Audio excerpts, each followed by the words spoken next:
മന്ത്രി വി അബ്ദുറഹിമാന്റെ മണ്ഡലത്തിൽ താനൂർ നഗരസഭയിൽ മുഖ്യ പ്രതിപക്ഷമായി ബി.ജെ.പി. യു.ഡി.എഫ്. അധികാരം നിലനിർത്തിയപ്പോൾ പാർട്ടി ചിഹ്നത്തിൽ മത്സരിച്ച ആരെയും CPI-നെ വിജയിപ്പിക്കാനായില്ല. ഇടതു പിന്തുണയിൽ മത്സരിച്ച 5 സ്വതന്ത്രർ മാത്രമാണ് വിജയിച്ചത്. 45 സീറ്റുള്ള താനൂർ നഗരസഭയിൽ UDF 32 സീറ്റുമായി ഭരണം നിലനിർത്തിയപ്പോൾ മന്ത്രിമണ്ഡലത്തിൽ CPI-എം സംപൂജ്യം. 8 സീറ്റുകൾ നേടി BJP മുഖ്യ പ്രതിപക്ഷം.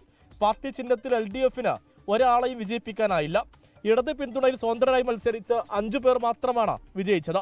കഴിഞ്ഞ 5 വർഷം താനൂരിൽ UDF ഭരണസമിതി നടത്തിയ വികസന പ്രവർത്തനങ്ങൾക്കുള്ള ഒരു അംഗീകാരവും അതോടൊപ്പം തന്നെ കഴിഞ്ഞ 10 വർഷക്കാലം താനൂരിനെ പ്രതിനിധീകരിക്കുന്ന ഒരു മന്ത്രിയുടെ മണ്ഡലത്തിൽ അദ്ദേഹം ചെയ്ത ജനദ്രോഹപരമായ നടപടികൾക്കെതിരെയുള്ള ഒരു വിധിയെഴുത്തായിട്ടാണ് ഈ വിധിയെഴുത്തിനെ കാണുന്നത്. കഴിഞ്ഞ തവണ LDF-നുണ്ടായിരുന്ന 6 സീറ്റിൽ നിന്ന് ഇത്തവണ 5 ചുരുങ്ങി. ഒടൂരിൽ കഴിഞ്ഞ പ്രാവശ്യം 9 വാർഡാണ് ഉണ്ടായിരുന്നത്. ഉപതെരഞ്ഞെടുപ്പിൽ ജയിച്ചതടക്കം 8 ഉണ്ടായിരുന്നുള്ളൂ കഴിഞ്ഞ ഇലക്ഷനിൽ. അപ്പോൾ അത് 9 ഒരു ബ്ലോക്ക് സീറ്റ് ഉണ്ടായിരുന്നു. ആ ഒരു ബ്ലോക്ക് സീറ്റും അവിടെ ഒടൂരിൽ നിലനിർത്തി. അപ്പോൾ ഒടൂരിൽ ക്ഷീണമില്ല, ഒരല്പം മെച്ചാണ്. താനാളൂരിൽ മാത്രമാണ് നമുക്ക് കുറച്ച് ക്ഷീണം പറ്റിയത്. 17 സീറ്റ് UDF-നുണ്ട്, 7 സീറ്റ് LDF-നുണ്ട്. കഴിഞ്ഞ തവണ 7 സീറ്റുണ്ടായിരുന്ന BJP ഇത്തവണ നില മെച്ചപ്പെടുത്തി. LDF-ൽ നിന്ന് ഒരു സീറ്റ് പിടിച്ചെടുത്ത് 8 സീറ്റായി.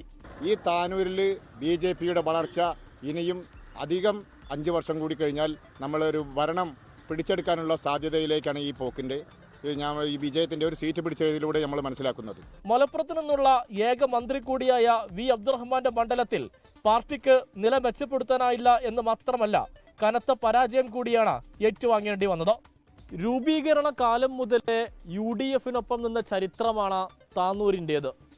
പക്ഷേ BJP മുഖ്യ പ്രതിപക്ഷമായ ജില്ലയിലെ ഏക തദ്ദേശ സ്ഥാപനം മന്ത്രിമണ്ഡലത്തിലെ താനൂർ നഗരസഭയാണ് എന്നുള്ളത് രാഷ്ട്രീയ പ്രാധാന്യം വർദ്ധിപ്പിക്കുന്നതാണ്.